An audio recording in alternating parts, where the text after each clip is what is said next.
Hi, good morning. Today we're talking about the milkmaids, the challenges they face, and the possible solutions we can offer. My name is Asma Begum Mirza. You're welcome.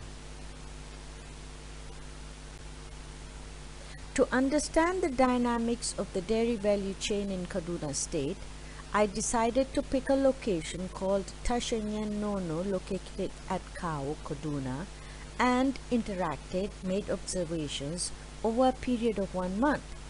Tashanyan Nono literally means the hub or station of yogurt sellers. Tashanyan Nono is located on a small piece of land, maybe about 50 to 100 meters square, near the motor park in Kao, Kaduna. Culturally, from the point of milking the cow to the point of sale of dairy products, milk, yogurt, butter, maishanu, all activities are a women affair. Men participate in the form of loaders, offloaders, transporters, facilitators, and stuff like that. The rural milkmaids take their dairy products to aggregators who are also women. These aggregators are usually assigned this task by the wholesaler of the products at Tashanyan Nono. A phone call is usually made to inform the aggregators of the quantity required by the wholesaler, or a message is sent forward through the transporter. Dairy products, mostly yogurt and butter, packaged in 20 liters plastic buckets and 10-liter plastic bowls, start arriving here very early in the morning from different parts of Kaduna State, mostly from the southern part of the state. It's an everyday affair. They do not have an off day. The processing, primary packaging, and process of transportation of dairy products to wholesalers or consumers starts from places like these. You can see the rural area, the cows, and how they get the milk their cows and stuff like that. Hawkers of dairy products. You can see these beautiful ladies dressed in their awesome, beautiful dresses, hawking their products to the communities, towns around, and everybody likes their product. Very tasty, very nice.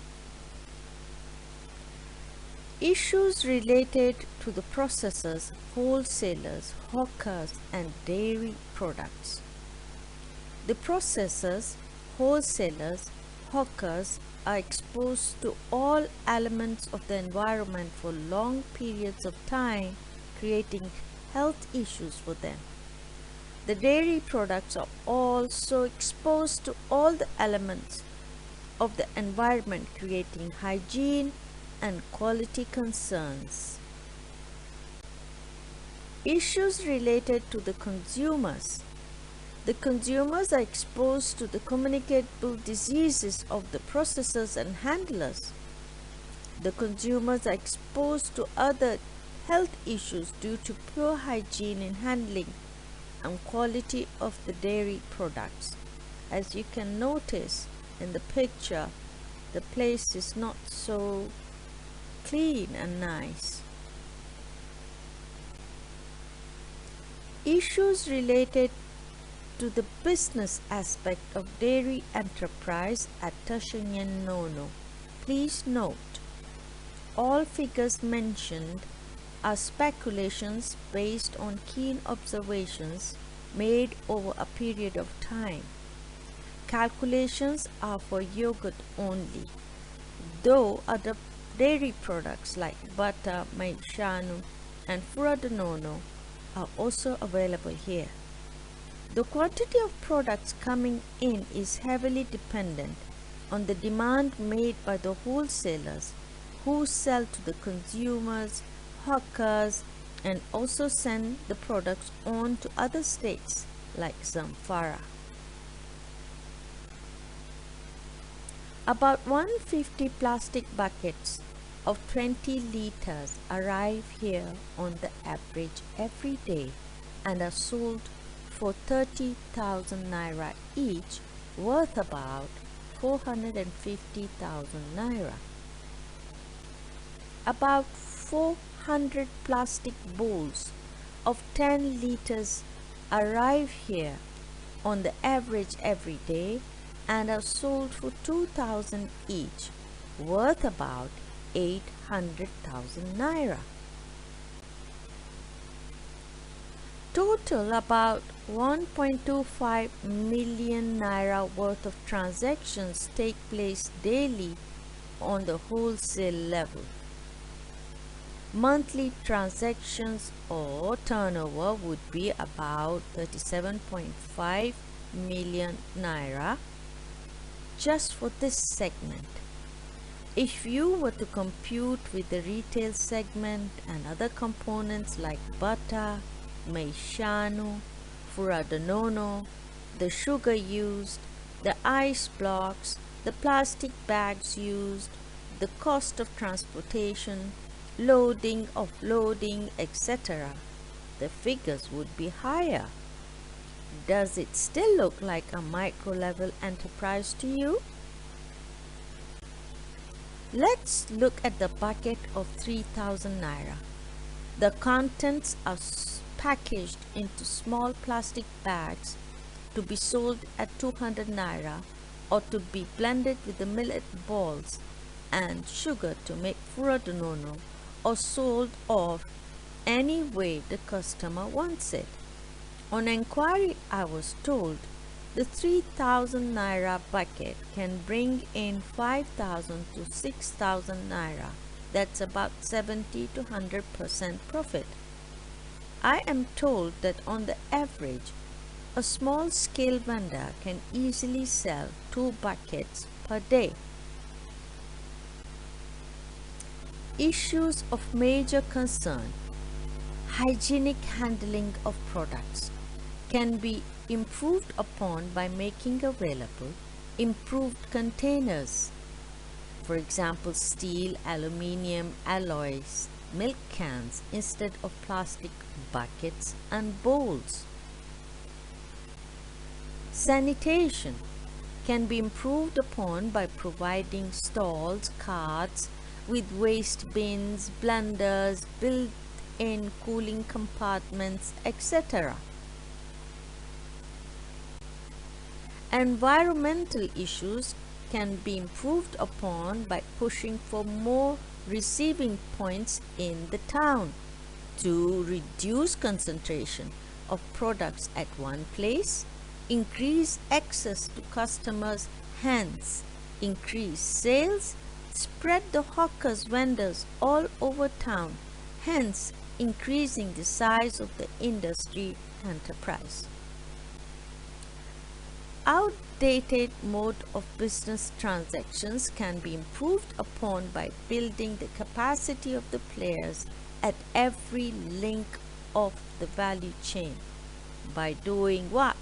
Involving banks, make special arrangements, implement use of technology, provide incentives for self-development.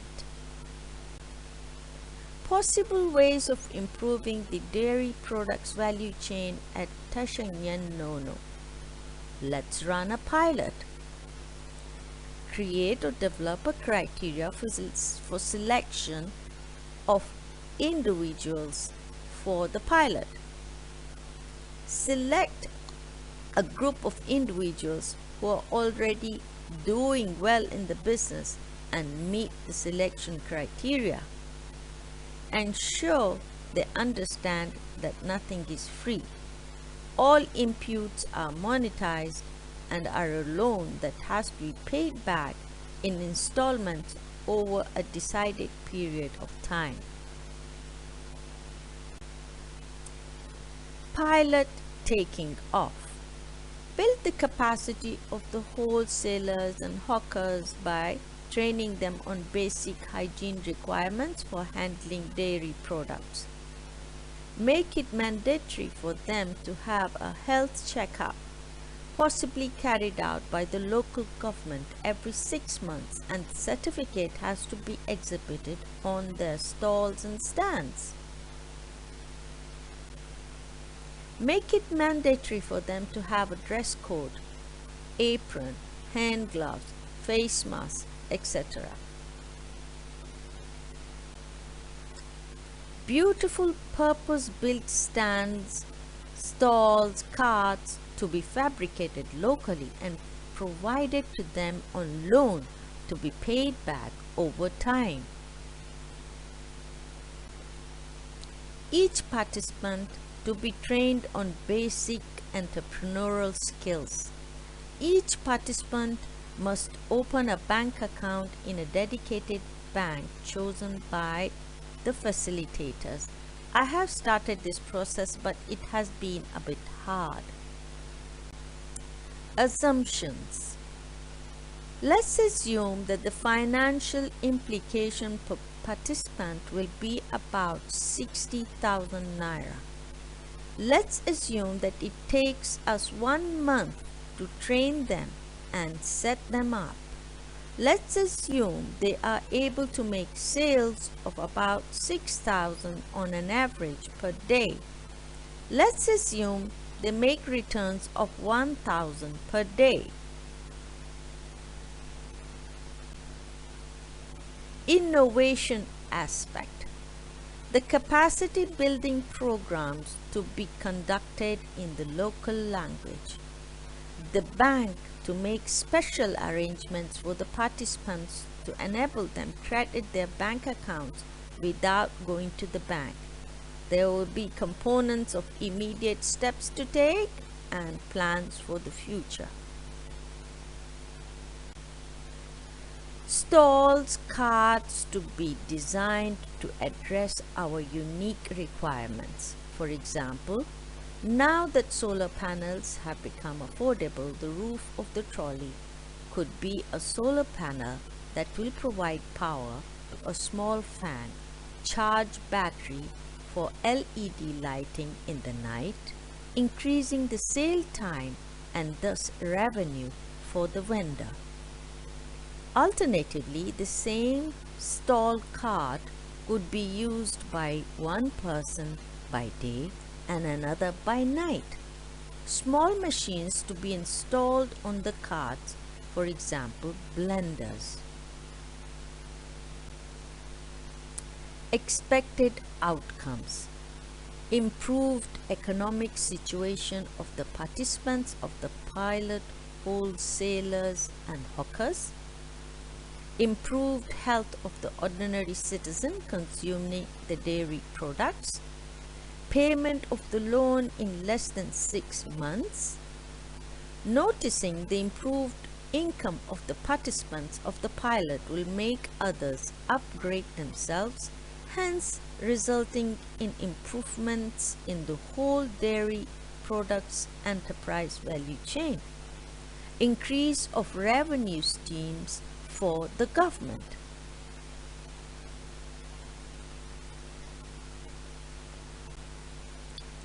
Dairy products on the move around the globe. A private operative improvised this arrangement for marketing some dairy products here in Nigeria. You can see it in the picture I've put down here.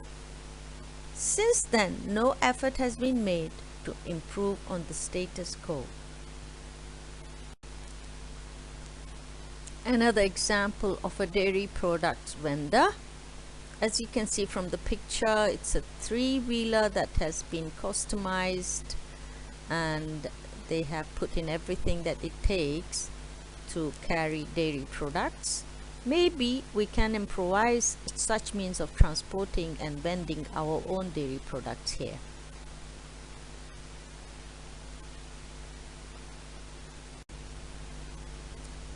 A thought-provoking question. I have always wondered why we do not make any effort to get dairy products from the Jere area. They have large quantities of dairy products. We can get them by train, most especially as there is a most modern train station there, and the train does stop there for a while, every trip, every day.